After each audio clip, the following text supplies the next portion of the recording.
A cursed family, consumed by isolation and sin, the genetically deformed descendants of Alabama.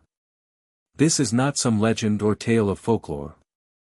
What you are about to hear is the documented tragedy of the Hargrove family. So entangled was their bloodline within itself that by 1978, when their existence was first revealed to the outside world, they had become a living testament to the horrors of genetic collapse. Deep in the remote hills of Clay County, Alabama, where dense forests are threaded by red dirt roads and the nearest town sits 20 miles away, a discovery was made by a social worker named Margaret Ellen Crawford that would haunt her for the rest of her life. The date was November 14, 1978. It was a cold Tuesday morning when an anonymous tip reached her about children living in severe neglect in an isolated farmhouse near the Talladega National Forest. For 12 years, Margaret had been a social worker. She had seen poverty, had witnessed the cruelty humans could inflict upon one another, yet nothing could prepare her for what awaited her down that unmarked dirt path. The farmhouse, if it could even be called that, was a structure of rotting wood and rusted tin sheets, deteriorating with time. Its windows were covered with plastic sheeting, yellowed and torn. Littering the yard was broken farm equipment from decades past, and the smell of decay hung heavy in the cold November air.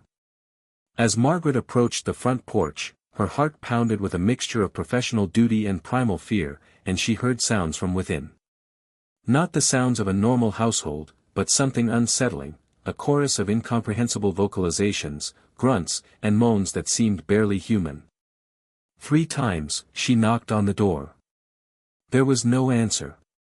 Louder this time, she knocked again and announced herself as a representative from the Alabama Department of Human Resources. Slowly, the door creaked open, and what Margaret saw in that moment would be burned into her memory forever. A woman, perhaps in her 40s, but appearing much older, stood before her. Her face was asymmetrical, the left eye positioned significantly lower than the right, her jaw jutting forward in a way that made speech clearly difficult. Gripping the door frame were her hands, malformed, with fingers twisted at unnatural angles. Check if you're already subscribed to this channel. In the darkness of the house behind her, Margaret could make out several figures, all displaying similar physical abnormalities. "Ma'am, my name is Margaret Crawford.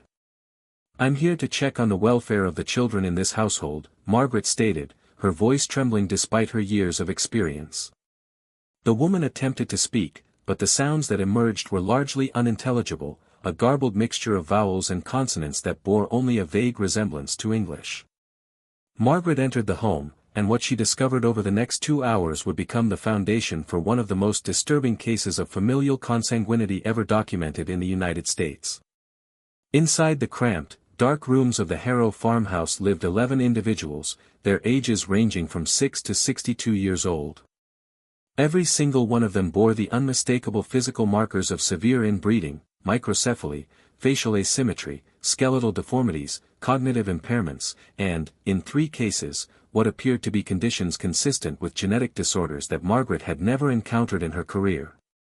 The family's matriarch, later identified as Loretta May Hargrove, aged 62, sat in a wooden rocking chair in the main room. Her body was twisted, her spine curved in a severe, untreated scoliosis. With one functioning eye, the other clouded over with cataracts, she watched Margaret. Moving around her with awkward gaits were children and adults alike, their bodies shaped by generations of genetic damage. Everything Margaret saw, she documented.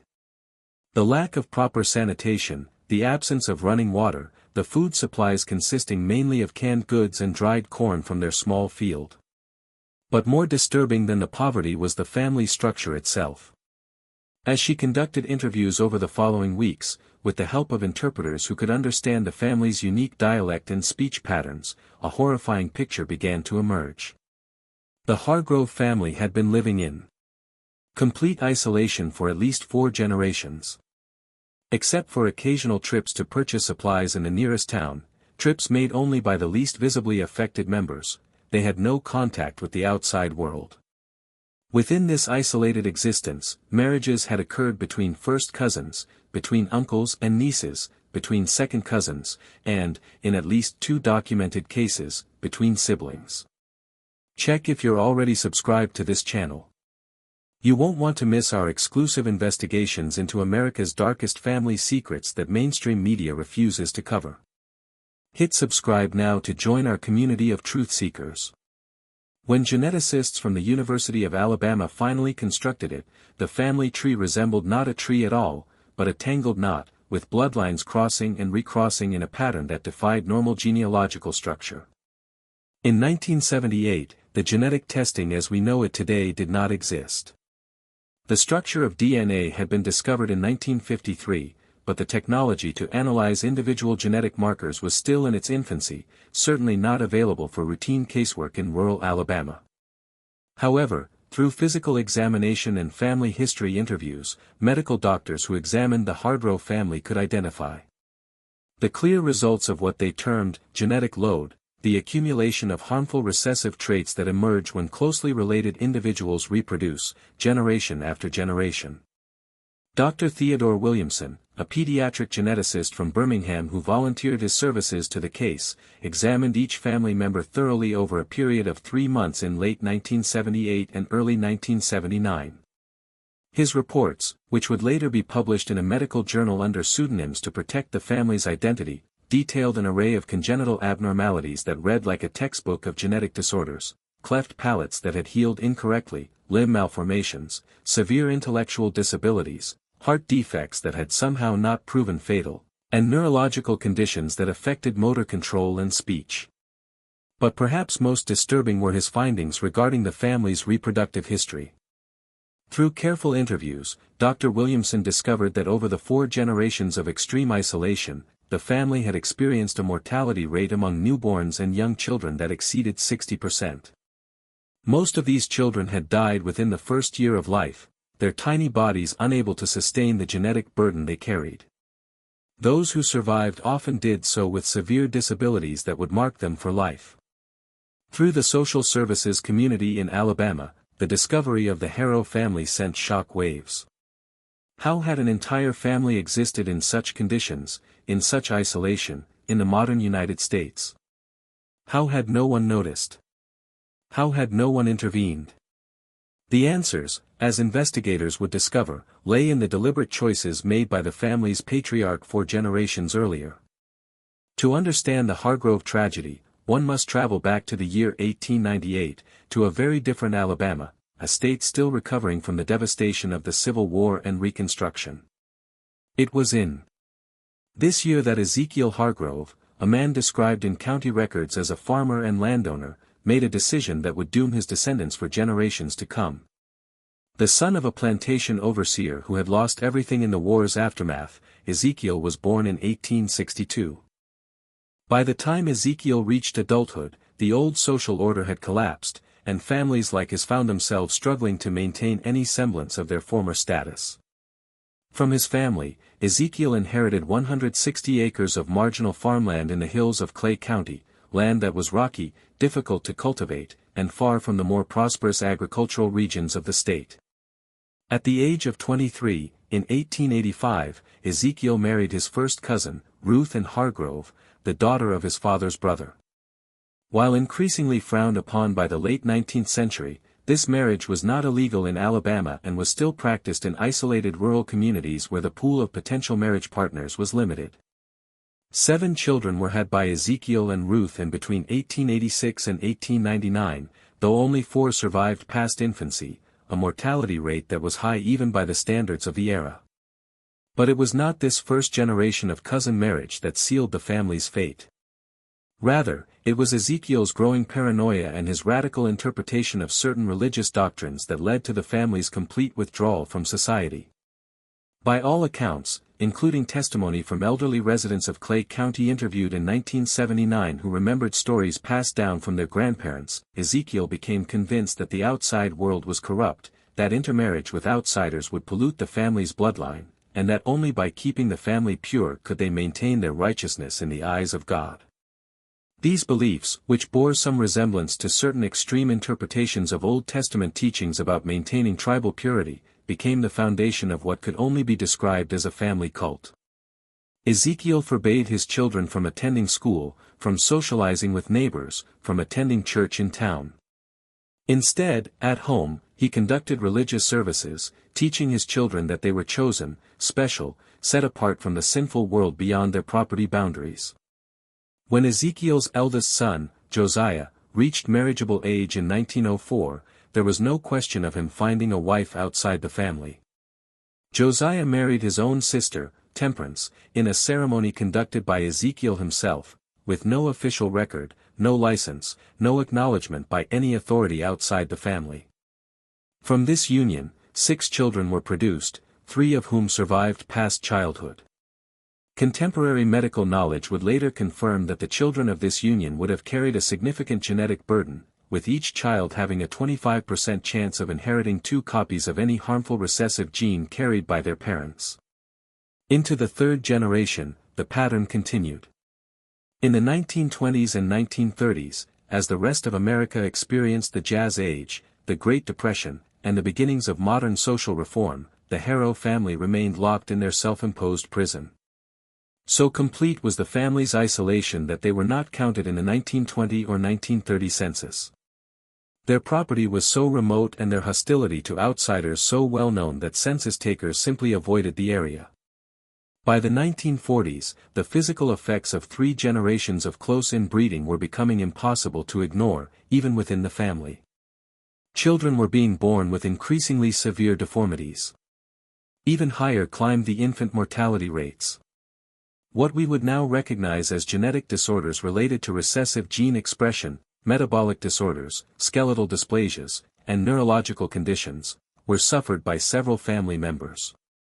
Yet, the family persisted in their isolation.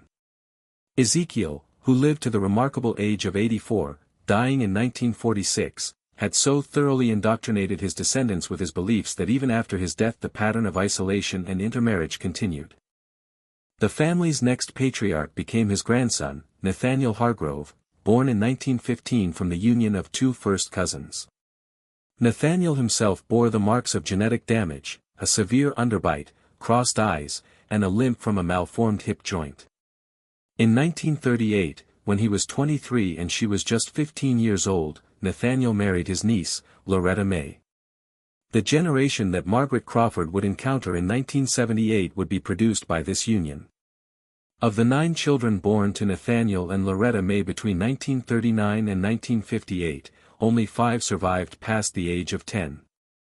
Each surviving child displayed significant physical and cognitive impairments, the cumulative result of 4 generations of genetic isolation. Brief and strategic were the family's few interactions with the outside world during this period.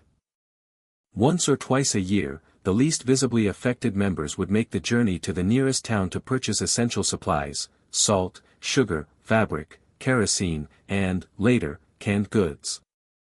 In cash, they paid, they spoke to no one beyond what was necessary, and they returned quickly to their hidden hollow in the hills.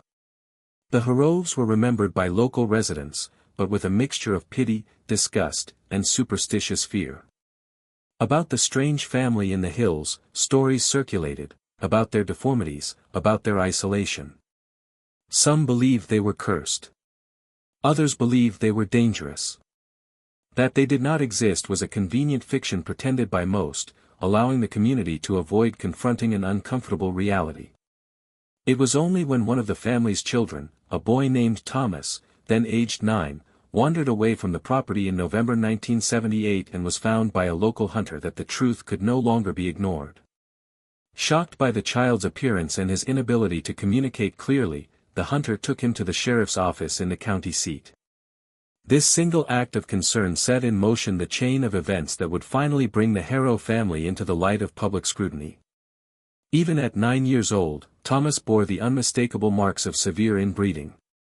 His skull was misshapen, smaller than normal, a condition known as microcephaly.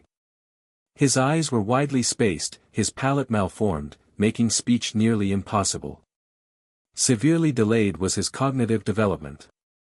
A congenital heart defect was later revealed by medical examination to also be suffered by Thomas, and he had likely survived only because the defect was relatively minor and his body had somehow compensated. When authorities traced Thomas back to his family, Margaret Crawford was dispatched to investigate, leading to the discovery that would shock the state. An influx of professionals to the remote Clay County Hollow was brought by the weeks following Margaret Crawford's initial visit to the Hargrave farmhouse in November 1978, additional social workers, medical doctors, law enforcement officers, and eventually researchers from the University of Alabama. New layers of the tragedy, new evidence of the genetic devastation wrought by generations of isolation and consanguineous relationships were revealed with each visit. The primary medical investigator became Dr. Theodore Williamson, the pediatric geneticist from Birmingham. His task was to assess each family member's health, to document their conditions, and to provide recommendations for treatment and care. What he discovered exceeded even his worst expectations. At the time of discovery, the family consisted of 11 individuals living in the farmhouse. The matriarch, Loretta May Hargrove, aged 62, was the daughter of first cousins and the wife of her own uncle. 9 children had been given birth to by her, only 5 of whom survived past childhood. Of those 5, 4 were still living in the home in 1978, ranging in age from 20 to 39. The youngest member of the household was Thomas, the 9-year-old boy whose wandering had exposed the family's existence.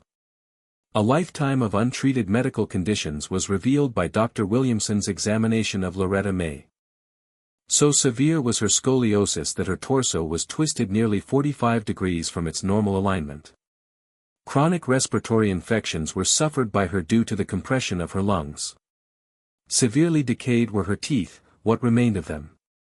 Cataracts were in both of her eyes, though one was significantly worse than the other. Despite these conditions, Loretta May had somehow survived to her 7th decade, a testament to either remarkable resilience or simply luck. The most severe intellectual impairment of the surviving children was displayed by her eldest child, Isaiah, aged 39. He was nonverbal, communicating only through grunts and gestures. His physical examination revealed microcephaly, a condition where the brain fails to develop to normal size, along with a seizure disorder that had gone untreated his entire life. Isaiah's daily existence consisted of simple repetitive tasks, feeding the family's chickens, collecting eggs, sitting in the same chair on the porch for hours at a time.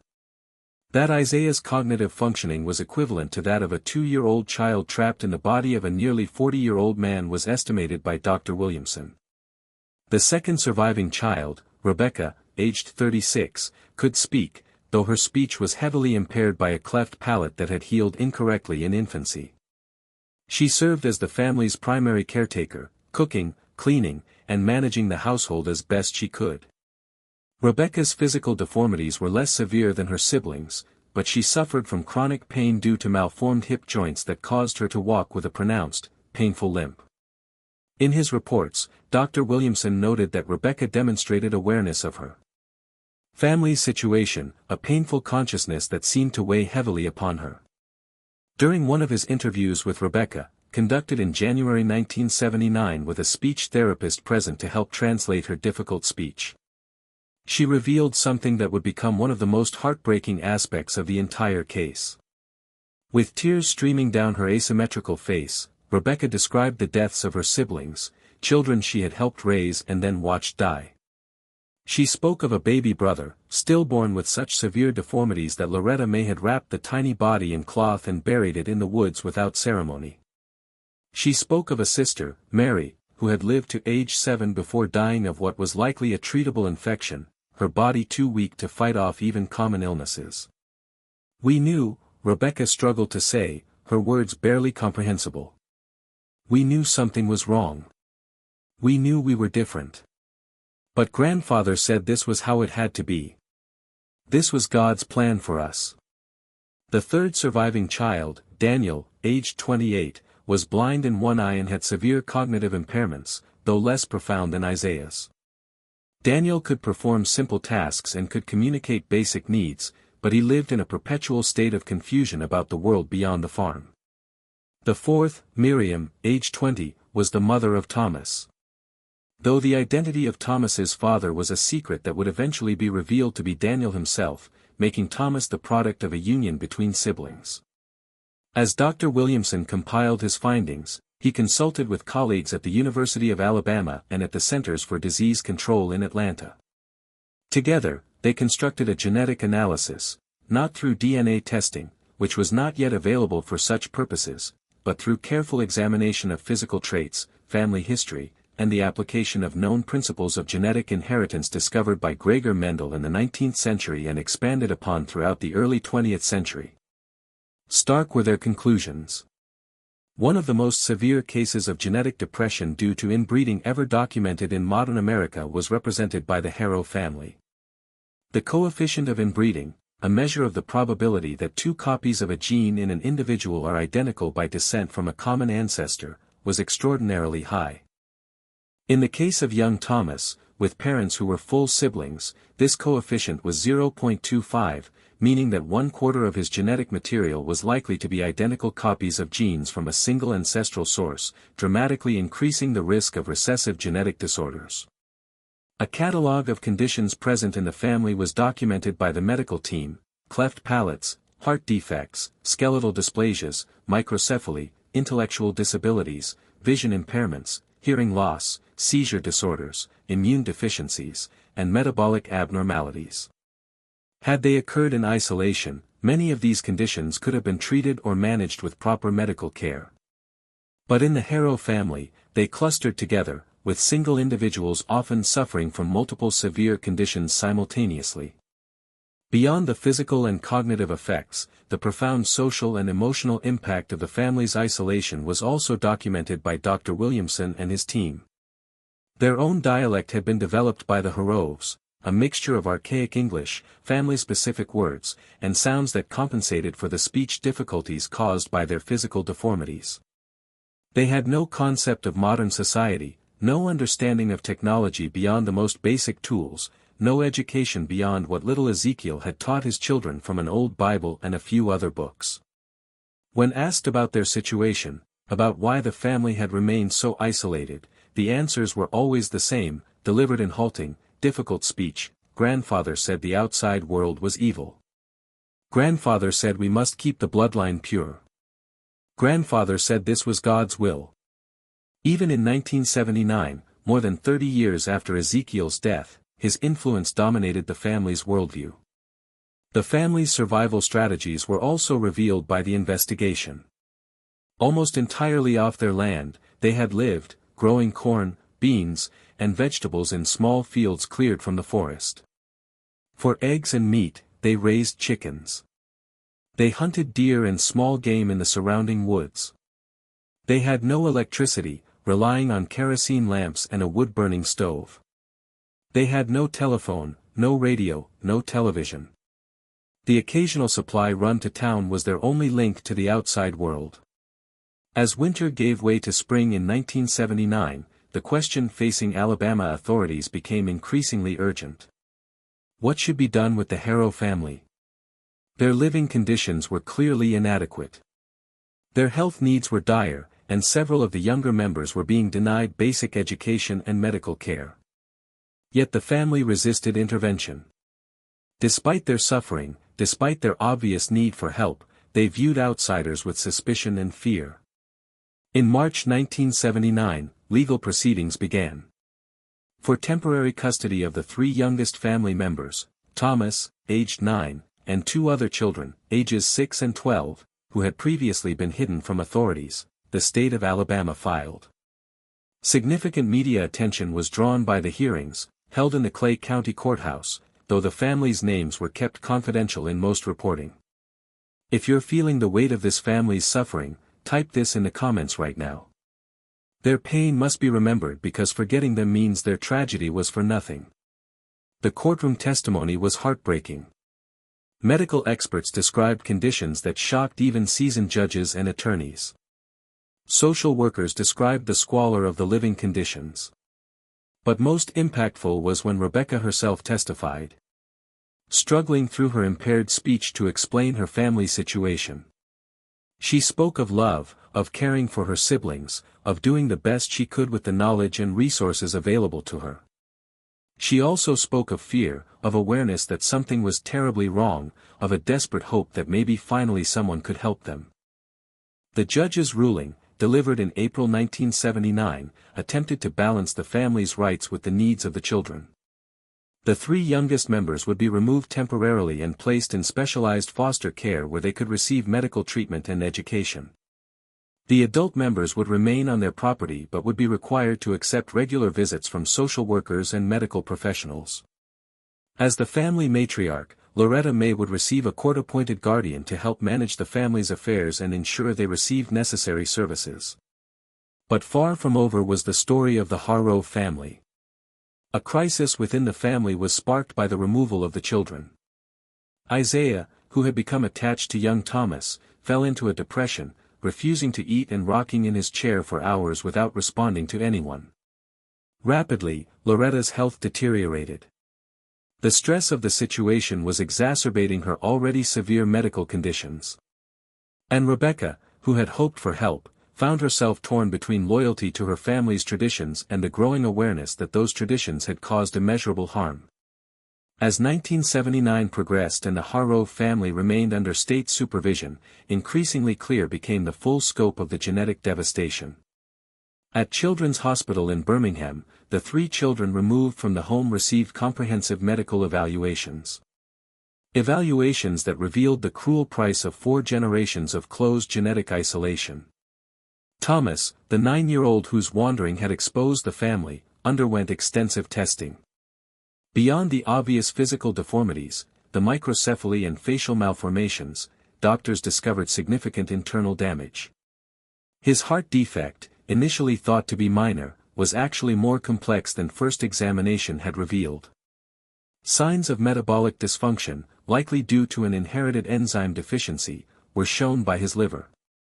Far below normal was his bone density, making him susceptible to fractures. Most concerning was his cognitive assessment. Thomas functioned at roughly the level of a 4-year-old child, and doctors were uncertain how much improvement was possible, even with intensive educational intervention. Even more severe challenges were presented by the 6-year-old girl, whose name was Martha. She was blind in both eyes, the result of cataracts that had been present since birth and had never been treated. She had severe scoliosis that was already affecting her breathing. She could not speak, communicating only through sounds and gestures. That portions of her brain had not developed properly was revealed by medical imaging, likely due to the same genetic factors that caused her other conditions. Grim was the prognosis for Martha. For the rest of her life, which might itself be shortened by her multiple conditions, she would require full-time care. Somewhere between his younger relatives in terms of severity fell the 12-year-old boy, Samuel. He could speak, though with difficulty due to a cleft palate. He could walk, though with a pronounced limp from malformed leg bones. His cognitive abilities were impaired, but not as severely as Thomas's. With proper education and support, doctors believed Samuel might eventually be able to live semi-independently. But he too carried the burden of multiple genetic disorders, hearing loss, a minor heart defect, immune system deficiencies that made him prone to infections. Dr. Williamson, in a paper he published in 1981 in the Journal of Medical Genetics under pseudonyms to protect the family's identity, provided a detailed analysis of what he termed genetic load accumulation in a consanguineous isolate. His research, based on the Hargrove family, demonstrated how harmful recessive genes that might remain hidden in a genetically diverse population become expressed with devastating frequency when close relatives reproduce over multiple generations. In a normal outbred population, each person carries an estimated 5 to 10 seriously harmful recessive gene mutations. These genes cause no problems because the person also carries a normal copy of each gene from their other parent. But when close relatives reproduce, the chances of a child receiving 2 copies of the same harmful recessive gene increase dramatically. First cousin marriages carry approximately double the background risk for genetic disorders. Sibling unions, like that which produced Thomas, carry 4 times the risk or more. Over 4 generations, layer upon layer of genetic damage had been accumulated by the Harrow family. Harmful recessive genes that entered the family line in the 19th century were now present in multiple copies throughout the family tree. The lack of genetic diversity meant that beneficial genes that might have compensated for these harmful variants were absent. The result was a family in which genetic disorders were not the exception, but the norm, in which every child born carried a heavy burden of inherited damage. The survival rate within the family was also documented by Dr. Williamson's research. Through careful reconstruction of family history based on interviews and what few records existed, he estimated that of approximately 40 children born into the family over 4 generations, fewer than 15 survived past the age of 10. Within days or weeks of birth, many died, their tiny bodies overwhelmed by multiple congenital defects. Others survived into childhood before succumbing to infections, malnutrition, or complications from their genetic conditions. This mortality rate, exceeding 60%, was comparable to some of the highest rates ever documented in human populations. It exceeded the infant mortality rates of medieval Europe, of the worst slums of Industrial Revolution London, of populations experiencing famine or epidemic disease. Through their isolation and intermarriage, the Harrow family had created conditions more deadly than some of history's worst health crises. But beyond mere mortality, statistics extended the tragedy. Both physical and psychological scars were carried by those who survived. The physical deformities marked them as different, subjected them to stares and whispers during their rare ventures into town, and reinforced their families' teachings about the hostility of the outside world. The cognitive impairments trapped some in perpetual childhood, denying them the ability to understand their own situation, to make choices about their lives, to imagine alternative possibilities. Perhaps most acutely suffered Rebecca, the 36-year-old daughter who served as the family's caretaker, because she retained enough cognitive function to understand what had been done to her family. In sessions with a psychologist assigned to the family in mid-1979, Rebecca expressed profound grief and anger. She grieved for the siblings she had lost, for the pain she witnessed daily, for her own limitations and suffering. She expressed anger at Ezekiel, the long-dead patriarch whose beliefs had set this tragedy in motion. Anger at the generations who had perpetuated his teachings. Anger at a society that had allowed her family to exist in such isolation that no one intervened until 1978. Why did no one come, she asked through tears during one session, her words transcribed by the psychologist who had learned to understand her impaired speech. Why did no one help us? Did they not know? Did they not care? Complex and uncomfortable was the answer to Rebecca's questions. Some neighbors had known, or at least suspected, that something was wrong with the isolated family in the hills. But the culture of rural Alabama in the early and mid-20th century emphasized privacy, self-reliance, and non-interference in family matters. Investigation was discouraged by the Hargroves' hostility to outsiders. Their rare appearances in town, always by the least affected members, provided just enough normalcy to allow plausible deniability. And underlying everything was a current of classism and prejudice, a sense that poor rural families were fundamentally different, that their problems were their own to solve. By late 1979, as the initial shock of the discovery faded, apparent became the practical challenges of caring for the Harrow family. Specialized medical treatment that was expensive and ongoing was required by the 3 children in foster care. Multiple surgeries were undergone by Thomas to address his heart defect and other conditions. A special education program for blind children with cognitive impairments was where Martha was enrolled. Speech therapy, physical therapy, and intensive educational support were received by Samuel. Support was also required by the adult family members remaining on the property. Loretta May's health continued to decline. Her body was simply worn out from decades of inadequate nutrition, untreated medical conditions, and the stress of multiple pregnancies in a body damaged by her own genetic burden. She died in January 1980 at the age of 63 from complications related to pneumonia. An infection that might have been treatable in a healthier individual was unable to be fought off by her compromised immune system. The remaining family was devastated by her death. Just 3 weeks later, Isaiah, who had never recovered from the removal of the children, died. The official cause was listed as complications from a seizure. But those who had worked with the family believed it was more accurate to say he died of a broken heart. His fragile body and mind were simply too much for the stress and grief to bear. With Loretta May and Isaiah gone, the family on the property was reduced to Rebecca, Daniel, and Miriam, along with 2 other adults who had been more reclusive during the initial investigation. Difficult decisions were faced by the state of Alabama. Should the property be sold to fund care for the family members? Should the remaining adults be institutionalized? How could a family so damaged, so isolated, so lacking in basic life skills possibly survive in modern society? Ultimately, a compromise was reached. The family would remain on their property, but under close supervision. A full-time caregiver was assigned to live with them to ensure proper nutrition, basic hygiene, and medical care. Social workers visited weekly. Medical professionals conducted regular checkups. Supplemental income from state disability payments was received by the family, which were managed by a court-appointed guardian to ensure the money was used appropriately. But even with these supports in place, the fundamental reality remained unchanged. The product of a genetic catastrophe was the Harrow family, and no amount of intervention could fully reverse the damage of 4 generations of isolation and intermarriage. They remained marked, scarred, limited by the choices made long before they were born.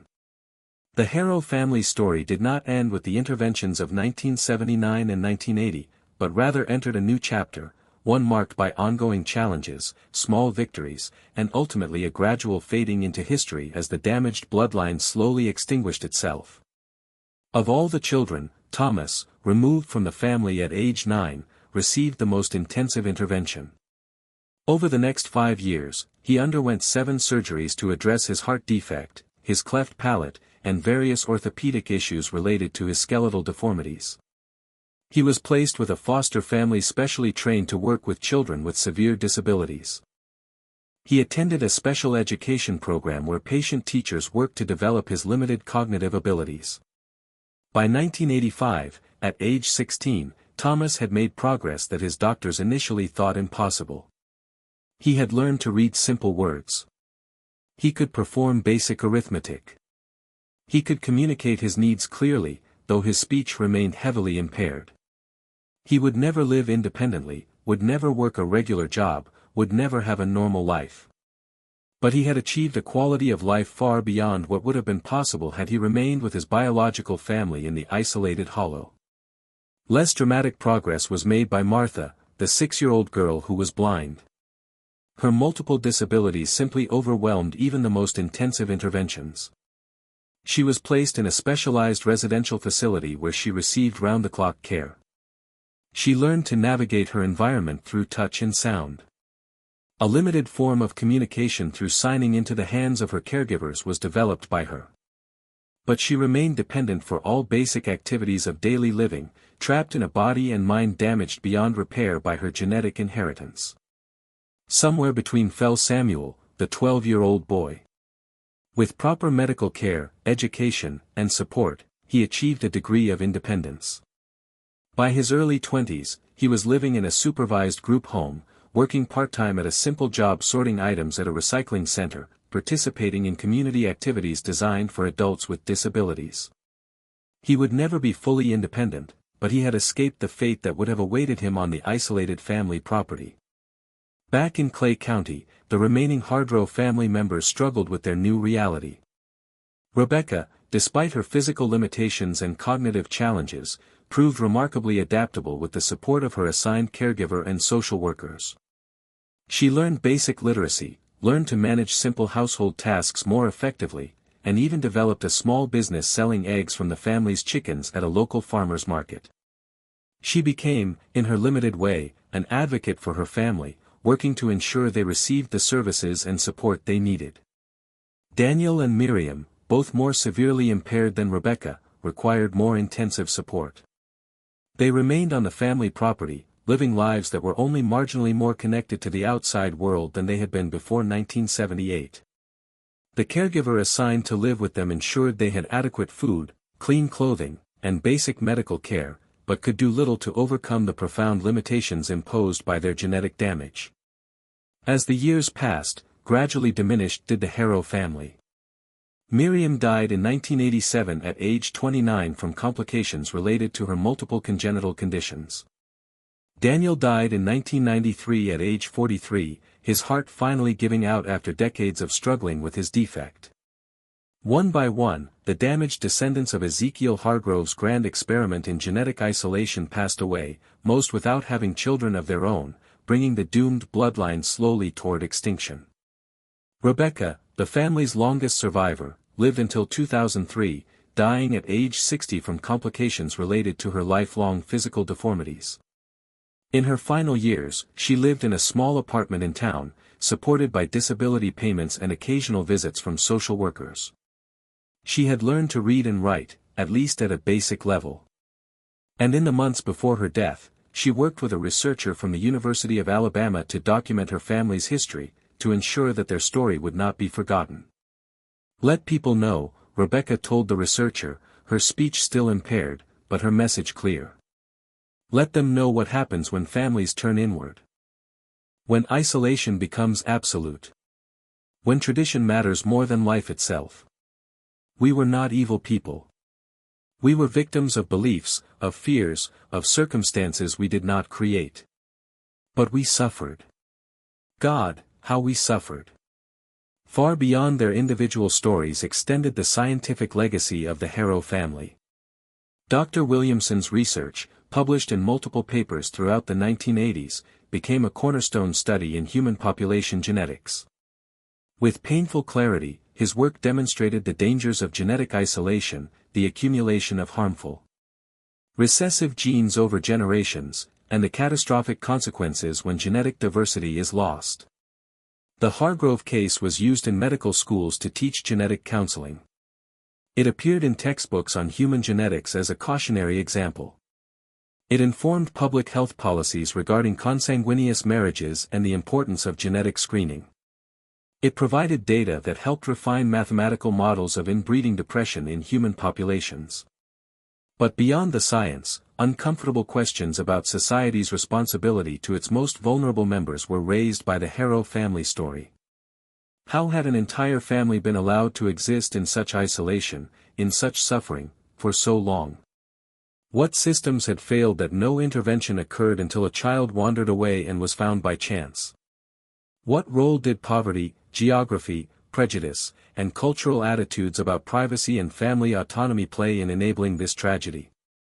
The answer, researchers concluded, was that the Harrow tragedy was not simply the result of one man's beliefs in 1898, but rather the product of systemic failures that continued across decades.